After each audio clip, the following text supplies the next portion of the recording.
उत्तराखंड में इतना बड़ा लोगों के साथ घोटाला कैसे हुआ कि सरकार सहकारिता मंत्री की इस प्रकरण में भूमिका की जांच करे। धन सिंह रावत जी के संबंधों की जांच होनी चाहिए। 4 फुट के आदमी का कितना फुट का पेट हो गया भाई, आप जो है नौकरियों को बेचने का कारोबार कर रहे हो। हमारी बात सरकार तक जाए उससे पहले एक चीज मैं महसूस कर रहा हूं कि जो लोग भी इस फ्रॉड में प्रभावी हैं, जिन पर ये कुप्रभाव पड़ा है, जो लोग प्रभावित हुए हैं, जिन लोगों को ठगा गया है, उन लोगों की आपस की एकता बहुत आवश्यक है। बिल्कुल। अगर वो लोग आपस में टूटेंगे तो निश्चित रूप में ये लड़ाई कमजोर पड़ेगी। ये समझ लेना। हम एक राजनीतिक दल से हैं और निश्चित रूप में हम एक राजनीतिक दल से हैं तो हम उन लोगों के साथ इसलिए खड़े हैं कि समाज में जब ये परिलक्षित होता है कि एक वर्ग किसी बात से प्रभावित हो रहा है, नुकसान उस वर्ग को हो रहा है और सरकार उस पर ध्यान नहीं दे रही है, तो विपक्ष का ये राजनीतिक धर्म है कि हम यहां पर खड़े हों और हमारी बात को सरकार के दरवाजे पर हम कहें और ये बात सरकार के कानों तक जाए। हमारा ये प्रयास है। लेकिन अतीत से लेकर अब तक जितने आंदोलन हुए वो इस बात के प्रमाण हैं कि अगर उनमें से किसी आंदोलन में आंदोलनकर्ताओं में आपस में फूट पड़ गई तो वो आंदोलन अंजाम तक नहीं पहुंचते, क्योंकि आपके आपस की फूट को पता नहीं कितने लोग इंतजार से देख रहे होंगे कि इनमें आपस में फूट पड़े और ये मामला वहीं का वहीं शांत हो जाए। मैं आपको सचेत करना चाहता हूं, तमाम लोगों को जो इस पूरे प्रकरण में ठगे गए हैं, मैं उन सब लोगों को इस सोशल मीडिया के माध्यम से सचेत करना चाहता हूं, पूरे उत्तराखंड के उन लोगों से, कि आपको एक होने की आवश्यकता है। ये साधारण बात नहीं है कि एक व्यक्ति दिल्ली के कृषि मंत्रालय से रजिस्ट्रेशन कराकर उत्तराखंड में सहकारी समिति के माध्यम से बैंकिंग का कारोबार करता है और खबरों में यह है कि वो 190 करोड़ रुपया लेके भाग गया, लेकिन हकीकत यह है कि आकलन को सही तरीके से नहीं किया गया है। जिस दिन घर घर से आदमी कहेगा कि मेरा इतना, तो ये टोटल कहीं हजारों करोड़ से ऊपर न पहुंचे। इसलिए उस बड़े आदमी के साथ संघर्ष करने के लिए सबकी एकता बहुत आवश्यक है। आज मंडल मुख्यालय पौड़ी से उन सब लोगों को मैं ये आह्वान करना चाहता हूं कि वो सब एक रहें, आपस में एक दूसरे पर छींटाकशी न करें। गलती हुई होगी, लेकिन ये बहन ने सही कहा कि भाई हम तो वो लोग हैं कि हमको हस्ताक्षर करने तक नहीं आते, लेकिन जिनको इस बात के लिए नियुक्त किया गया है कि वो जनता के साथ ठगी ना होने दें, वो क्या कानों में तेल डालकर सोए हुए थे? आज सरकार से लोग मांग ये कर रहे हैं, सरकार से ये नहीं मांग कर रहे हैं कि ये कैसे हुआ, सरकार से ये मांग ज्यादा कर रहे हैं कि जो हुआ, लेकिन कम से कम सरकार जागे और बैंकों में उस कंपनी का जहां भी पैसा पड़ा है और इस प्रदेश में और इस देश में जहां भी उनकी संपत्ति है, उस संपत्ति को अपने अधीन लेके और इन लोगों का पैसा वापस दिया जाए, ये मांग है। और मैं होली के 2 दिन पहले एक दिन श्रीनगर के रास्ते अपने गांव जा रहा था, पैठानी। मुझे रास्ते में कुछ बहनें मिली और उन्होंने कहा कि भाई जी हम ठगे गए। मैंने उस पूरे प्रकरण को देखा और मुझे लगा कि वास्तव में लोग ठगे गए, लेकिन जब मैंने देखा कि ये सहकारिता मंत्रालय के अधीन हुआ है तो मैंने उनसे कहा कि भाई तुम श्रीनगर के रहने वाली हो बोलियो और श्रीनगर का ही सहकारिता मंत्री है, तो क्या तुमने कभी उनके पास ये खबर नहीं पहुंचाई कि भाई ये हमको ठगा गया है, इस मंत्रालय के अधीन एक रजिस्ट्रेशन किसी समिति ने करके हमको ठग दिया? तो उन्होंने कहा कि हमने बात करने की कोशिश की लेकिन हम सफल नहीं हो पाए बात करने में।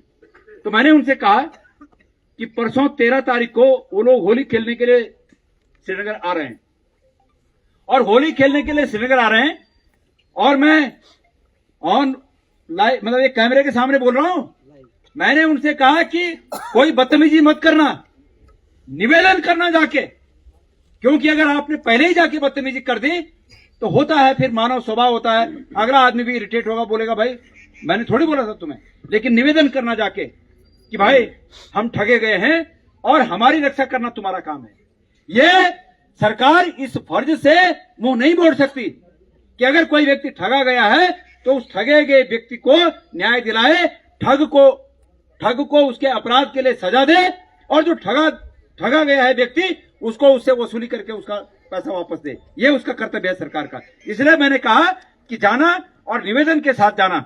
हमारी वो बहनें गई, उन्होंने निवेदन किया, लेकिन उनको कोई भी इस प्रकार का आश्वासन कि भाई हम सत्ता में हैं, वोट के टाइम तो बोल रहे हैं कि तुम्हारा वोट मोदी जी को ना, इन बोल ना कि वोट तुम्हारा मोदी जी को, और आज जब तुम पर भीड़ पड़ी तो तब कक्षिण मोदी जी तब भी बोल रहा कि तुम चिंता नहीं करा, भूलो हम ये बात तो मोदी जी तक पहुंचा बोल देना, तब भी ये बात तो बोल रहा, सकारात्मक बात करना कि ये बात का मोदी जी तक पहुंचौला और तुम चिंता नहीं करा।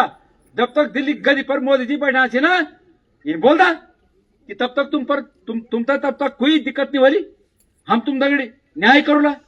लेकिन अफसोस की बात है कि उन्होंने अपने फर्ज से विमुख हो गए, और जब फर्ज से विमुख हो गए तो मैं उत्तराखंड सरकार के उस कार्यालय में, जो कि मंडल मुख्यालय के नाम से यहां पर जाना जाता है, हालांकि ये मंडल मुख्यालय मोदी जी के कहने के पहले ही घाम ताप रहा है। मोदी जी तो पर बोले कि घाम तापो, पर मंडल मुख्यालय भाई कब घाम तापना और घाम तापो बोले, और जय दिन बटी बोले वह दिन बटी सड़क खाना नहीं लायक यू भी ठीक हुए दिन बटी। अरे भाई मैं 4 दिन बटी घाम ताप लो तर सुनो छो, मैं भैरव खाल पहुंचू या 2 दिन घाम ताप लो, पर जय दिन बटी भगवान मन खिल बोले कि घाम तापो वह दिन बटी घाम भी नहीं होना। प्रश्न ये है कि आज इस मंडल मुख्यालय की हालत ऐसी क्यों हो गई।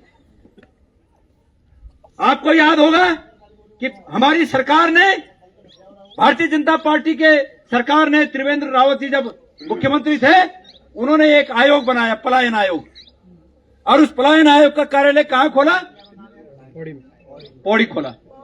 और आज कक्चू आयोग वो भी देहरादून चल गया, वो पलायन आयोग भी पलायन कर गया।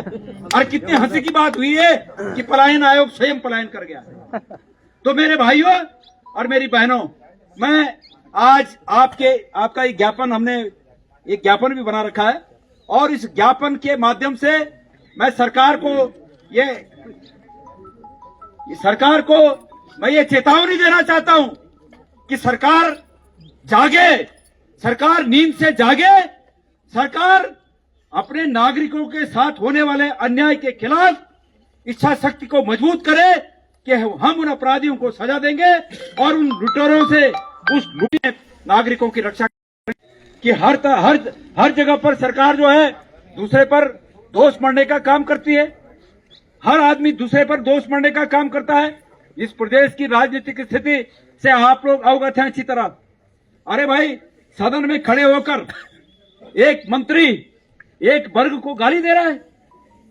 मंत्री को आभास होना चाहिए कि भाई मैं राज्य का मंत्री हूं और विधानसभा में खड़ा हूं, और विधानसभा में खड़ा होकर ऐसे कागजों को पटक कर ये काम हो जाएगा बाद में, पर पहले इस पर फैसला होना चाहिए कि ये राज्य फलाने पहाड़ियों के लिए बना हुआ है। मैं उस शब्द को यहां पर कहना नहीं चाहता, सबने सुना होगा। और उसके बाद ये कहना, कल रिजाइन के टाइम ये कहना कि मेरे स्टेटमेंट को तोड़ मरोड़ कर पेश किया गया। मैं पूछना चाहता हूं उत्तराखंड की विधानसभा से, उत्तराखंड की विधानसभा की अध्यक्ष रितु खनूड़ी जी हैं। रितु खनूड़ी जी, मैं पूछना चाहता हूं आपसे कि विधानसभा में दिया गया वक्तव्य अगर तोड़ मरोड़ कर पेश आया है बाहर, तो उसके लिए कौन दोषी है? क्योंकि ये उनका अधिकार क्षेत्र है, उन्हें बताना चाहिए। अगर उन्हें ये पता है कि ये जो बाहर बयान आया ये तोड़ मरोड़ कर आया, तो प्रेमचंद्र अग्रवाल जी का वास्तविक बयान क्या था, हमारी जो विधानसभा के अध्यक्ष हैं वो उनके वास्तविक बयान को प्रसिद्ध करें, बताएं ये था भाई वीडियो और ये तोड़ मरोड़ के पेश किया गया। लेकिन प्रेमचंद अग्रवाल जी, आपके इस पाप को आप कुछ हद तक धो सकते थे कल भी, और वो इस रूप में धो सकते थे कि रोने के बजाय अपने पद के त्याग के लिए आप खुले मन से इस्तीफा देते। और मैं कहता कि मेरी अंतरात्मा ने ये गवाही दी है कि मैंने एक भूल कर दी है और इस भूल का प्रायश्चित इस रूप में है कि मैं त्याग पत्र दूं। और मेरे साथियों, मेरा मन आपके लिए मेरे मन में कोई बैर नहीं है, लेकिन ये दंड मुझे मिलना चाहिए, इसलिए मैं त्याग पत्र दे रहा हूं। हाय वो हम भी बोलोगे कि तोड़ मरोड़ के पेश कर दिया, मतलब गलती हमारी चाहे भगाने गलती नहीं, चाहे अपनी गलती नहीं बताणु, आज भी बताणु ये कि ये उनकी गलती चाहिए, ये नहीं चलेगा। कुछ लोग बोल रहे हैं ये लड़ाई पहाड़ बनाम मैदान की लड़ाई है, लेकिन वास्तविक रूप में ये पहाड़ बनाम मैदान की लड़ाई नहीं है। हम पहले दिन से इस बात को कह रहे हैं, ये लड़ाई सिर्फ इस बात की है कि चाहे किसी भी राजनीतिक दल का व्यक्ति हो, अगर वो किसी को गाली दे तो उसको दंड मिलना चाहिए। और दंड क्या होता है? जो जिस पोजीशन पर है उस पोजीशन का दंड होता है। छोटा आदमी तो छोट दंड वन और बड़ा आदमी तो बड़ दंड वन। तो भाई तुम बड़ा आदमी छे, तुम बड़ी गलती करे तो तुम तो बड़ दंड हो रहा, तुम तो पद थोड़ा बड़ो। और पहाड़ बनाम मैदान कहां से हो गया?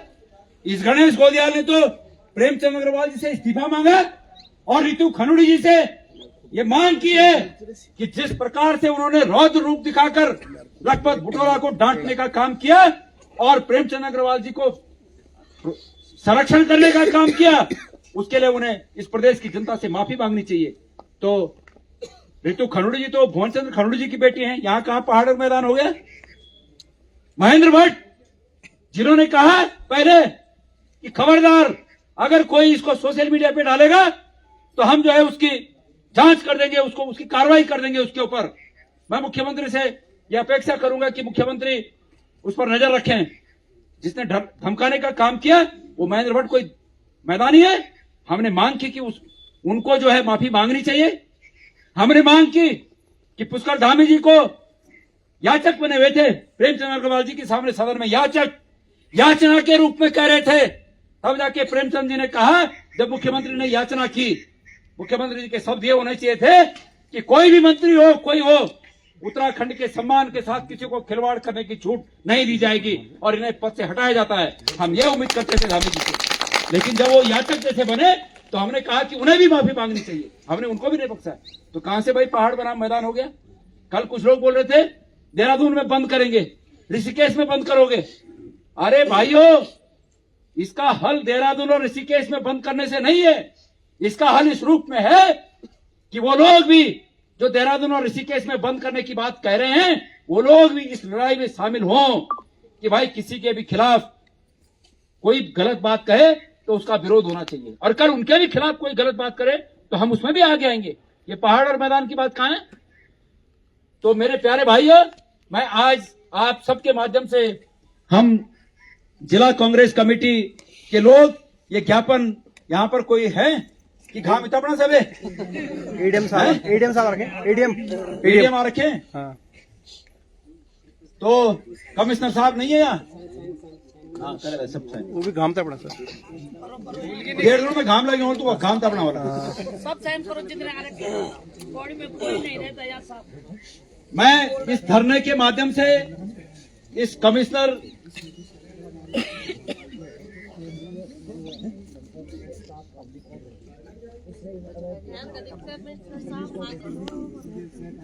एक बहुत महत्वपूर्ण सूचना भाई बहुगुणा जी, अद्वैत जी ने मुझे दी कि इस समिति को केंद्रीय स्तर पर अवैध घोषित किया गया है, जबकि राज्य की कोऑपरेटिव विभाग ने, सहकारिता मंत्रालय, हमारे राज्य के सहकारिता मंत्रालय ने इस पर चुप्पी साधी हुई है। मैं कह रहा हूं कि इसमें धन सिंह रावत जी के संबंधों की जांच होनी चाहिए उस व्यक्ति से। बिल्कुल भाई सहकारिता में सहकारिता विभाग चौपट कर दिया, चौपट। ये मेडिकल विभाग चौपट कर दिया, स्वास्थ्य विभाग। मैंने किसी व्यक्ति ने श्रीनगर मेडिकल कॉलेज में सूचना अधिकार के तहत रिपोर्ट मांगी, प्रधानाचार्य साहब रिजाइन करके चले गए। क्या है भाई?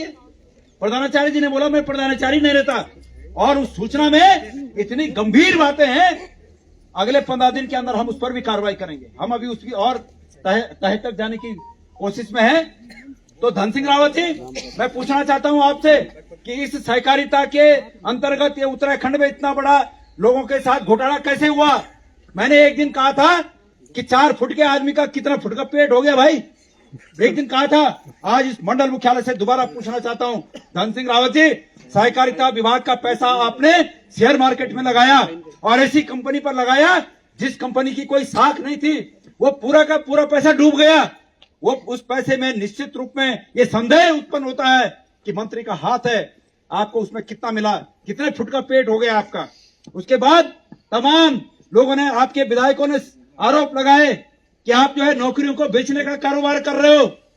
उस पर भी आप जो है अपनी आदतों से बाज नहीं आए। मेरे बहनों और मेरे भाई और मेरे उत्तराखंड के साथियों, 2020 में जब उत्तराखंड में कोविड भयंकर रूप से चल रहा था और किसी व्यक्ति को घर से बाहर स्कूटर निकालने की परमिशन नहीं थी, उसी समय 1000 पदों पर, सहकारिता के 1000 पदों पर भर्ती हुई और उस भर्ती की परीक्षा नोएडा में हुई। वो नोएडा में परीक्षा देने के लिए कैसे जाता उत्तराखंड का लड़का, जबकि स्कूटर निकालने की भी परमिशन नहीं थी। बताओ आप कौन थे वो लोग जो उस परीक्षा में भर्ती हुए।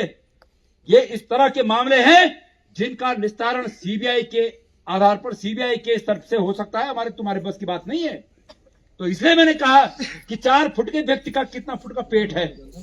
इसलिए आज इस माध्यम से, इस ज्ञापन के माध्यम से मैं सरकार से मांग करता हूं कि सरकार सहकारिता मंत्री की इस प्रकरण में भूमिका की जांच करे और उस व्यक्ति को गिरफ्तार करे और ये जो प्रभावित लोग हैं, हमारे जो प्रभावित लोग हैं, इन प्रभावित लोगों के साथ न्याय करे और इनका पैसा वापस लौटाए। अगर सरकार ने समयबद्ध तरीके से इन लोगों को कोई सांत्वना नहीं दी, ये नहीं कहा कि भाई हम तुम्हारे प्रकरण में कुछ नहीं कर सकते, नमस्कार 2 मिनट देना। अगर सरकार ये नहीं कह सकती तो अभी ये हमारा आंदोलन शांतिपूर्ण आंदोलन है, आगे का आंदोलन हमारा उग्र आंदोलन होगा। एक राजनीतिक दल के नाते हम इस बात को सरकार से पहले ही कहना चाहते हैं।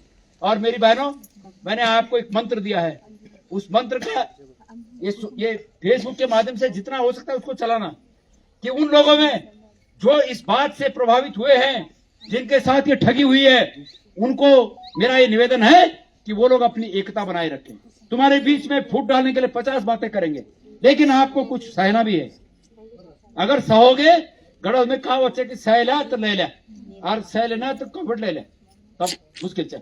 इस वजह से सब लोग अपने को एकजुट रखना और आपके बीच में आपस में विरोधाभास नहीं होना चाहिए। कमिश्नर साहब को इतना कहना चाहता हूं, आज का धरना और प्रदर्शन ये सांकेतिक है, और सांकेतिक इसलिए है, यहां पर करने का मतलब ये है कि हमको 2 बातें कहनी है कि यहां कमिश्नरी में लोग पिछले कई सालों से घाम ताप रहे हैं। क्योंकि भाई जब एक कमिश्नरी का कमिश्नरी नहीं होगा तो बाकी लोगों ने घाम ही तापना है। तो इसलिए ये आपको आगाह किया जाता है कि आप अपनी हाजिरी इस कमिश्नरी में देना सुनिश्चित करेंगे, और अगर ऐसा नहीं हुआ तो हमारा ये आंदोलन आपके खिलाफ अनवरत जारी रहेगा। हम यहाँ पर क्रमिक अनशन करेंगे, हम यहाँ पर तमाम तरह के लोकतांत्रिक तरीकों से जो हमें अधिकार मिला है, उस अधिकार का प्रयोग करते हुए आप यहाँ की जनता की आवाज को उठाते रहेंगे। आपकी इस पर क्या राय है, हमें कमेंट कर जरूर बताएं। इसके साथ ही आप हमारे YouTube चैनल को सब्सक्राइब कीजिए। आप हमें Facebook, Instagram, Twitter पर फॉलो भी कर सकते हैं, और संवाद 365 के साथ एक क्लिक में जुड़ने के लिए डाउनलोड कीजिए संवाद 365 ऐप।